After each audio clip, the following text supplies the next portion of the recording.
পণ্ডিত লক্ষ্মীকান্ত মৈত্রের জন্মদিন উপলক্ষে শান্তিপুর পৌরসভায় এক শ্রদ্ধা জ্ঞাপন অনুষ্ঠানের আয়োজন করা হয়। লক্ষ্মীকান্ত মৈত্রের 130তম জন্মদিন উপলক্ষে আজ শান্তিপুর পৌরসভার সভাকক্ষে আয়োজিত হয় এই অনুষ্ঠান।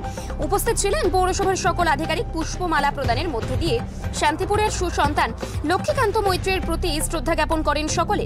পৌরপতি সুব্রত ঘোষ বলেন, শান্তিপুরের যে মহাবিদ্যালয়, সেই মহাবিদ্যালয় এই সুসন্তানের হাত ধরেই গড়ে উঠেছিল। সেই বিদ্যালয়ে আমরা পঠন পাঠন করেছি।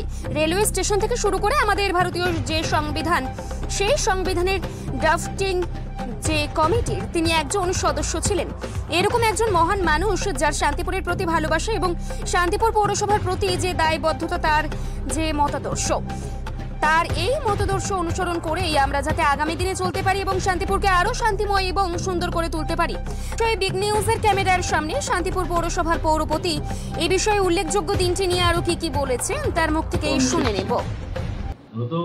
পণ্ডিত লক্ষ্মীকান্ত মৈত্রের আজকে 130তম জন্মবার্ষিকী উপলক্ষে আজকে শান্তিপুর পৌরসভার সভাকক্ষে আমরা সকলে, আজকে কাউন্সিলররা সকলে, আমরা পৌরসভার আধিকারিক সকলে মিলে তার প্রতি শ্রদ্ধা নিবেদনের জন্য আমরা সকলে উপস্থিত হয়েছিলাম। শান্তিপুরের সুসন্তান, তিনি শান্তিপুরের যে মহাবিদ্যালয়, সেই মহাবিদ্যালয়ে তারই উদ্যোগে আজকে কিন্তু আমরা সকলে পঠন পাঠনের, শান্তিপুরের মানুষ আমরা সকলে সুযোগ পাচ্ছি। রেলওয়ে স্টেশন এবং তিনি যে পুরাণ পরিষদ, তারই কিন্তু হাতে তৈরি করা। এই নাম একজন মানুষ এবং আমাদের ভারতবর্ষের যে সংবিধান ড্রাফটিং কমিটির তিনি একজন সদস্য ছিলেন।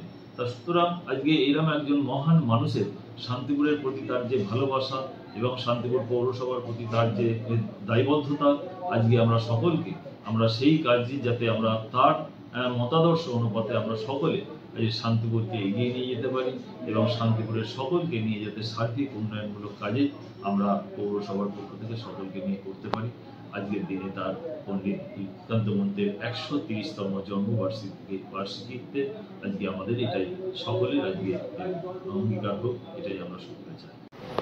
শান্তিপুর তথা আমাদের দেশের অন্যতম পণ্ডিত ব্যক্তি পণ্ডিত লক্ষ্মীকান্ত মৈত্রের যত মর্যাদার সঙ্গে পালন করার জন্য আমরা এখানে সমবেত হয়েছি। আজকে এই শ্রদ্ধা জ্ঞাপন অনুষ্ঠানে আমাদের মধ্যে উপস্থিত রয়েছে আমাদের শান্তিপুর পৌরসভার সম্মানীয় পৌরপতি